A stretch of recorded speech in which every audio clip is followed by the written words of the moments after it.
You're listening to For the Record with Tess Heard. I'm Tess Heard, and this is For the Record.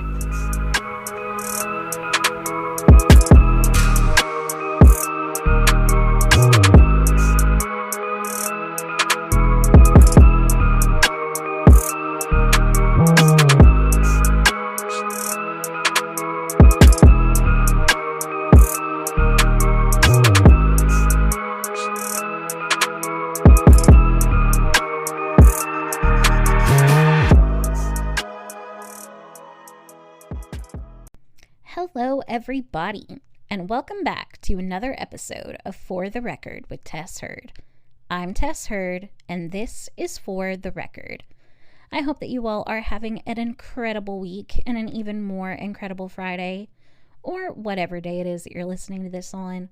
Maybe you prefer your true crime on a Saturday morning before the kids get up, where you can sit in silence on your front porch, drinking your perfectly brewed cup of coffee before diving into your favorite murder.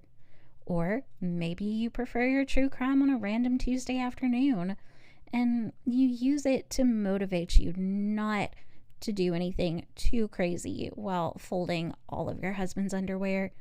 At least that's what I do. But regardless of when you listen to the podcast, I just want to say that I'm glad you're here and thank you so much for listening to this episode.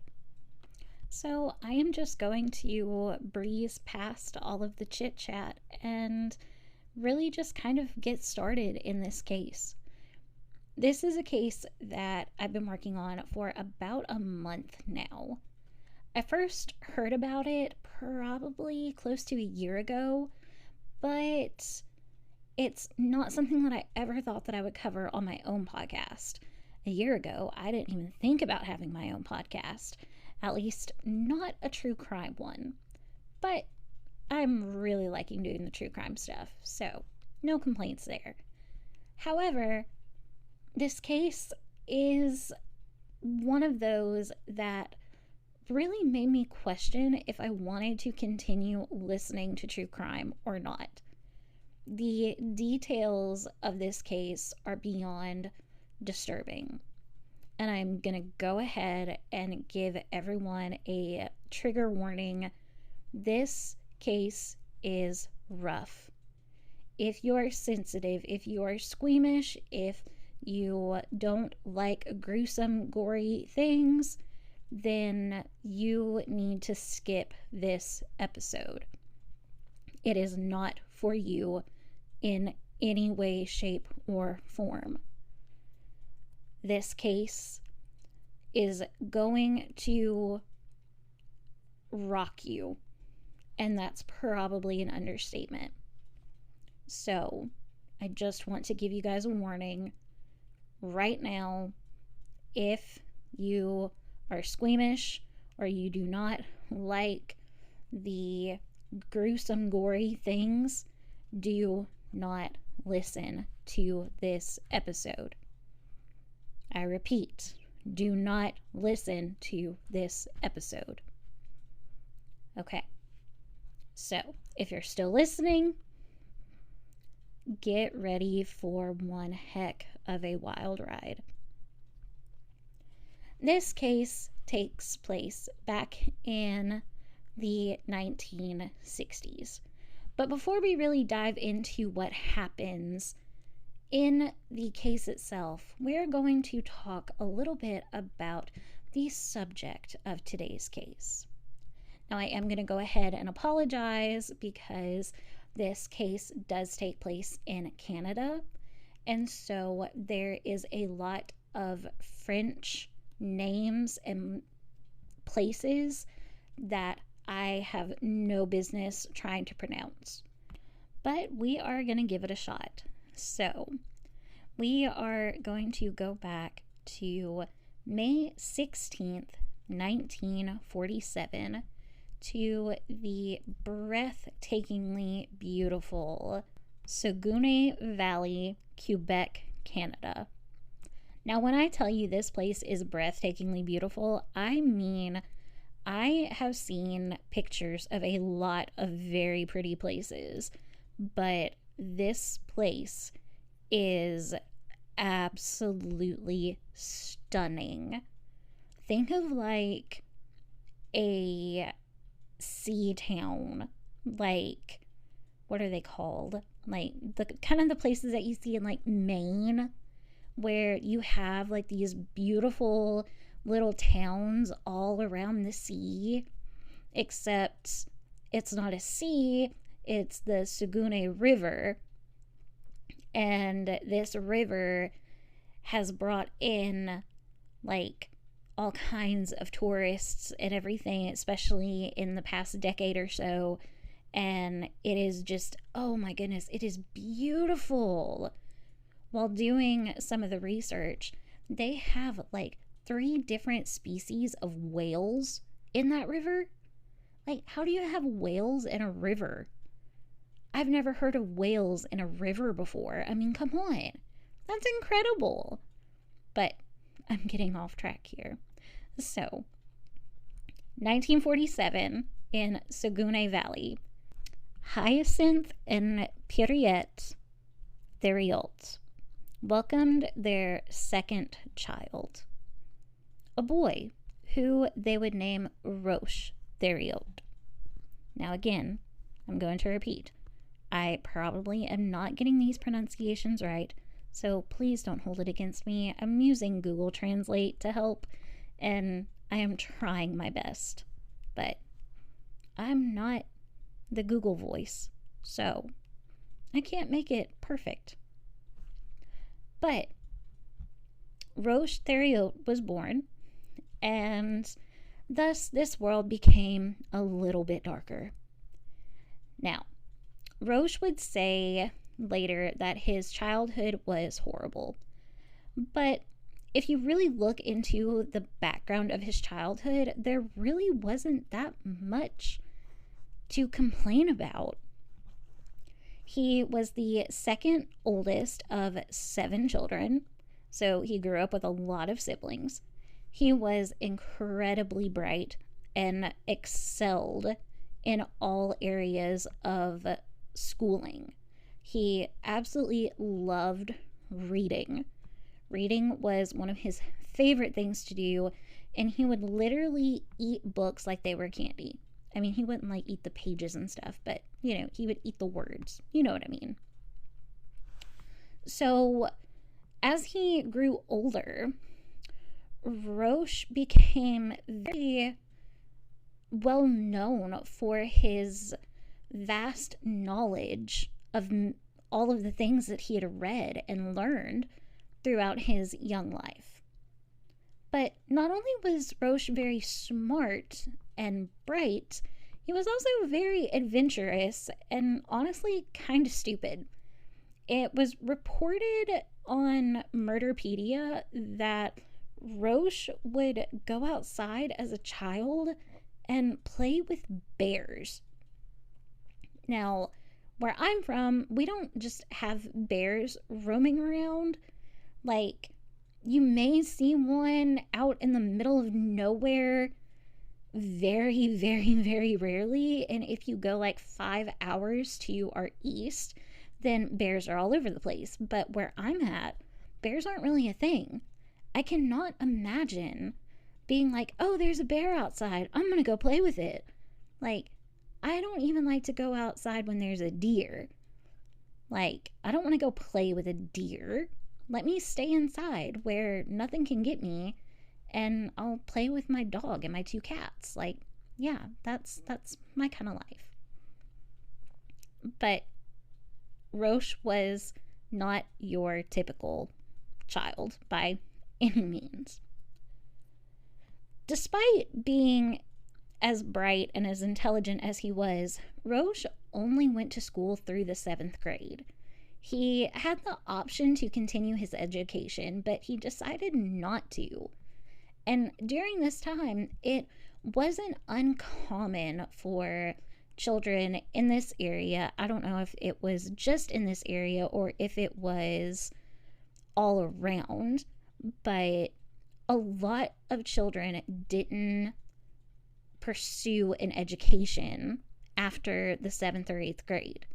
So for whatever reason, Roch decided he didn't want to do that either. Now, I couldn't really find a whole lot about what he did for work in between this time and where some of the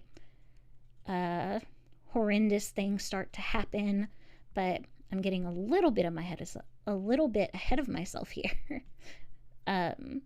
So we're going to take it back just a little bit. So when Roch was 6 years old, his family moved from the Saguenay Valley to Thetford Mines in the Eastern Township. Now, I am not familiar at all with Canadian geography, so I don't know where that's at in relationship to Saguenay. And honestly, I could have gotten on Google Maps and looked it up, but it's just been one of those days, and I really didn't feel like taking the time to do it. But yeah, so they moved from Saguenay to Thetford Mines, and that is where Roch would essentially grow up from 6 years old and up.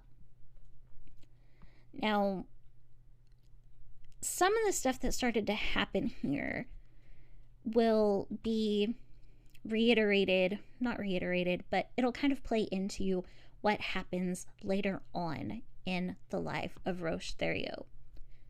So, one of the things that Roch said was so awful about his childhood was the fact that his father was part of the Catholic Church. And not only was he part of the Catholic Church, he was part of the White Berets. Now, I really couldn't find just a whole lot of information that made sense to me. So if somebody can explain to me what the White Berets are in like a really dumbed down version, because everything that I read was like all in French, and even when it was in English, it was still like too much French for me to be able to understand. So a dumbed down English version of that, if somebody could please. But essentially, what Roch's father would make him and his siblings do would be go door to door and hand out literature for the Catholic Church and the White Berets. And Roch absolutely hated doing this.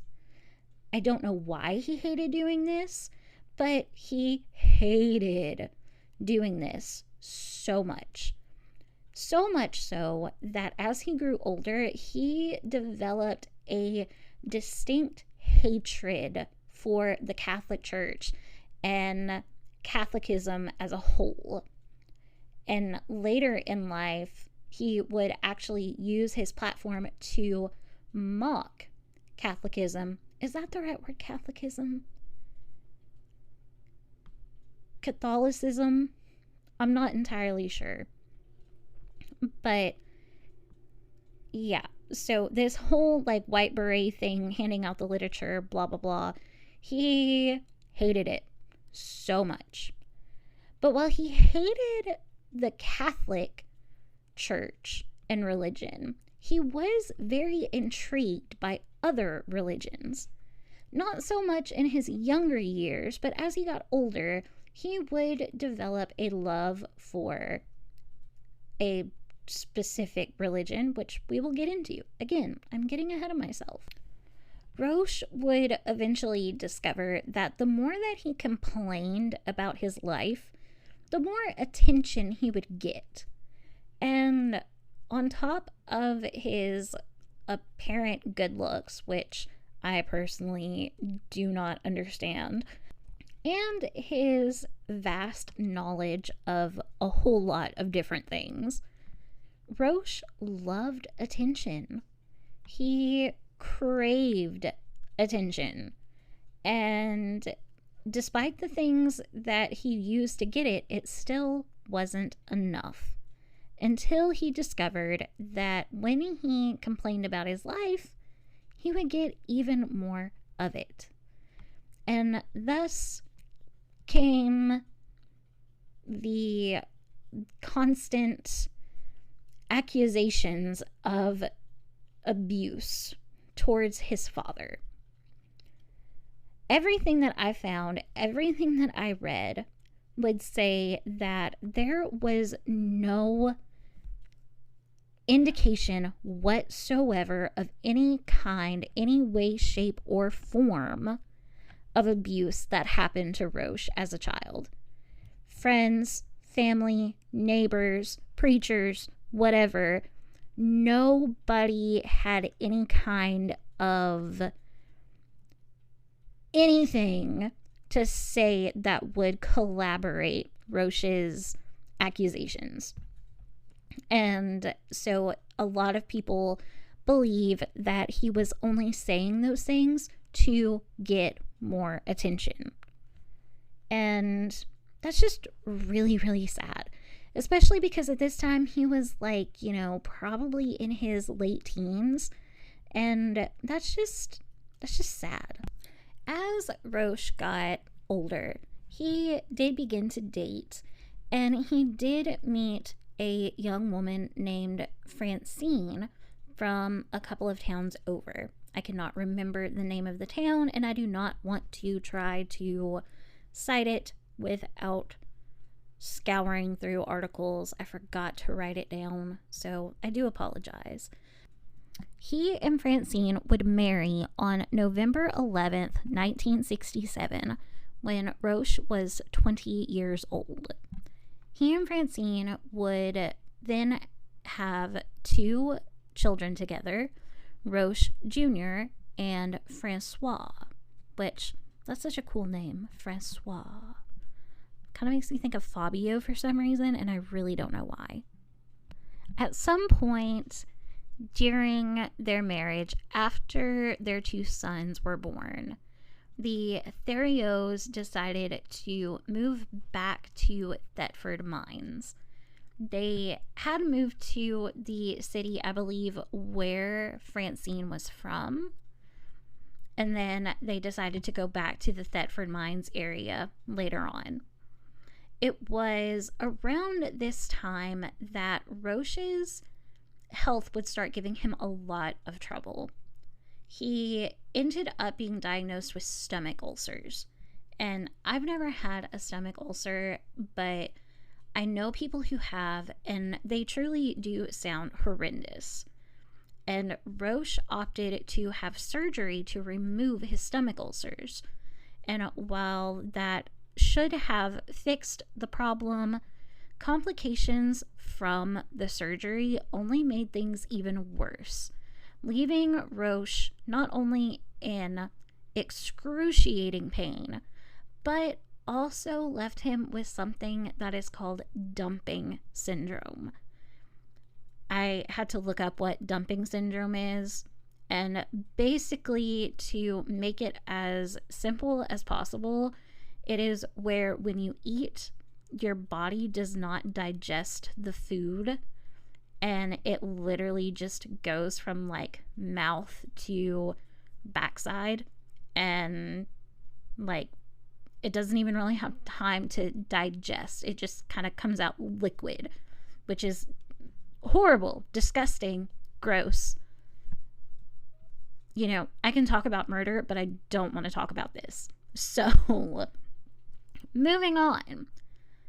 Understandably, and I'm not trying to advocate for Roch in any way, shape, or form, but if you are living with some sort of chronic condition where you are in pain or you can't eat without immediately having to go to the bathroom, you're going to be kind of agitated and irritable.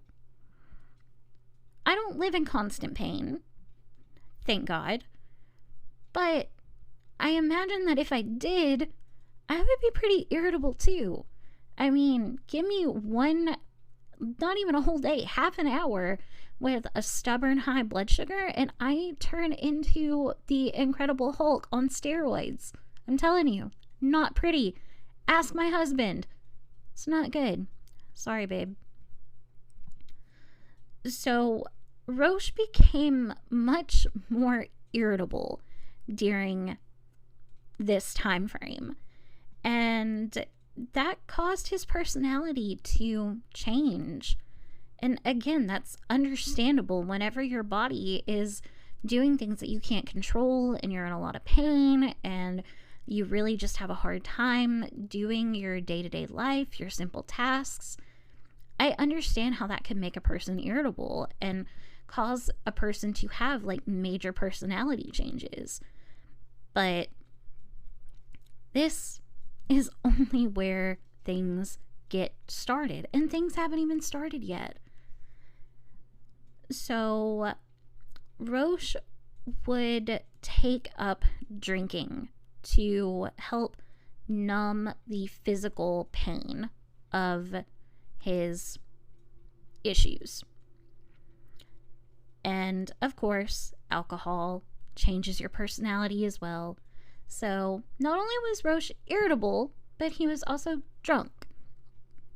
And he would continue to drink until he eventually would become addicted to alcohol. On top of this, Roch was using his health problems to teach himself about the body, about anatomy, about just the entire human makeup, and also maybe sort of homeopathic medicines, since his doctors botched him up so bad. I think that he had this idea that, you know, all the cinnamon in the world can save you kind of stuff. And because he was learning about all of this, he was also learning about the anatomy and different body parts and this, that, and the other. And he was becoming fascinated with sex. I don't know any details. I don't want to know any details. The only thing that I know is that Francine really just wasn't all that interested, and I really can't blame her. So when Francine wasn't interested, Roch decided that he was going to look elsewhere for his fun, I suppose. Now, one of the reasons why the family moved back to Thetford Mines was so that Roch could work on his woodworking skills. I don't know why he couldn't do that in the town that they were in before, but that's just what I read. So he was working on his woodworking skills and was making all kinds of things. And he was also getting involved in politics. Now, the political platform is what he used to mock Catholicism, however you pronounce it. And he mostly only did that just to get back at his father for making him go door to door and hand out the white beret literature. So it's relevant, but not really relevant, but still kind of relevant. What really is relevant here is the woodworking. So what Roch would do was he would go out of town on these quote-unquote business trips to sell his woodworking items, but he was not actually selling his woodworking items. What he was actually doing was having various affairs with women from all of these different towns that he was going to see. Eventually, Francine would find out about the affairs, and on top of that, along with the lack of income and the alcoholism and the change in his personality, you know, she knew that just this wasn't really it for her. The icing on the cake for her was whenever their income got to a point where their home in Thetford Mines was repossessed by the bank, and they had to move into this tiny little apartment in a really less than desirable place of the town. And after that, Francine was just like, you know what? No, I'm not doing this. I'm good. We're good. I'm going back home. So she packed up her stuff, she took the boys, and she went back to her parents' house in whatever city that she was originally from. Whenever this happened, Roch decided that he was going to move in with one of the women who he had been having an affair with. Her name was Giselle. Now, there are a couple of Giselles in this story. This first Giselle is not the same as the Giselle that is going to come into the picture later.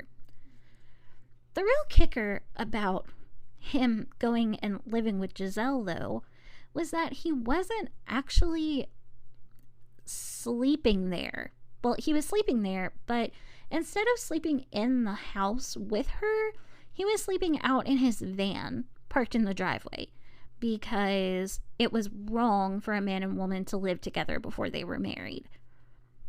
But he was able to walk around and sleaze it up with whoever he wanted to, and that's no big deal.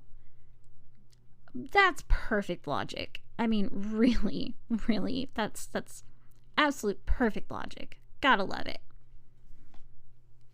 So he was staying with Giselle, sleeping in his van, and somehow or another, he would come into contact with someone who was part of the Seventh Day Adventist Church. And I don't really know how this came to be, but this is really where things start to take off. So Roch is learning all about the Seventh Day Adventist Church. He gets really involved with it. He ends up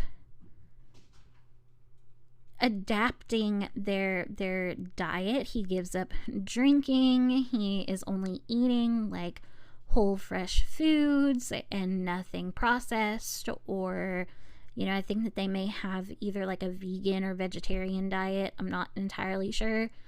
But he was just thriving on this stuff. And he even was able to get to where he was going out and selling like tracts and stuff for the Seventh Day Adventist Church. He was so enthusiastic about it. And because he was so good at this, and because he had such a passion for it, the church decided to let him like kind of hold his own little workshops to quit smoking, or whatever it is that they do.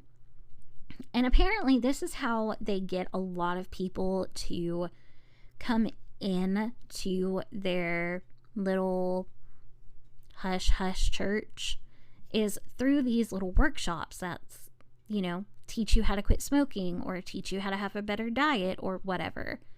And I mean, that's cult. Hello, that's cult. Sorry, not sorry, that's cult. But Roch would get so enthusiastic and so excited about this that other members of the church actually started to get kind of freaked out by him. And the more that Roch would dig into the Seventh Day Adventist beliefs, the more that he would really want to do in the church. And like, as a whole, I think that's really good. You want to find what you believe, and you want to get involved with a church that you are comfortable with, that you have the same kind of heartbeat for, where you are getting fed, where your spirit is being ministered to, where you're growing, where you're thriving. But the motivation behind what Roch was wanting to do was not to grow in his relationship with God, but rather grow to the point where he was the man of power. One of the things that Roch really did actually like about the religion itself was that it was Old Testament based, which meant that the man had almost complete and total authority over the women. He loved the fact that they believed that the man could tell the woman exactly what to do, exactly where to go, exactly what to wear, exactly how to act, what she had to do for him in every aspect of a relationship, what she had to do for her family and her kids and everything. And he also really loved all of the apocalyptic, end of the world-esque teachings that they would talk about in their teachings. After having all of these successful non-smoking, healthy eating kind of workshops that the church allowed him to host, Roch began to develop a bit of a following, and most of the people who were following him were women. And this made Roch want to really be more than a workshop leader and take on the role of a pastor, or whatever it is that they're called in the Seventh Day Adventist Church. Priest, prophets, I'm not entirely sure. But the church itself really wasn't good with that, and thus led the beginning of the split between Roch Theriault and the Seventh Day Adventist Church as a whole.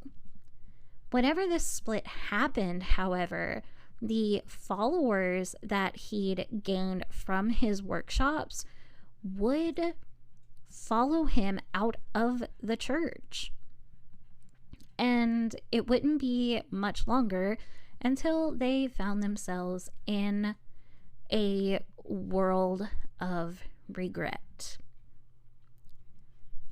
In 1977, Roch decided to take his group of followers to a Seventh Day Adventist convention kind of thing, where they spent several days in the great outdoors.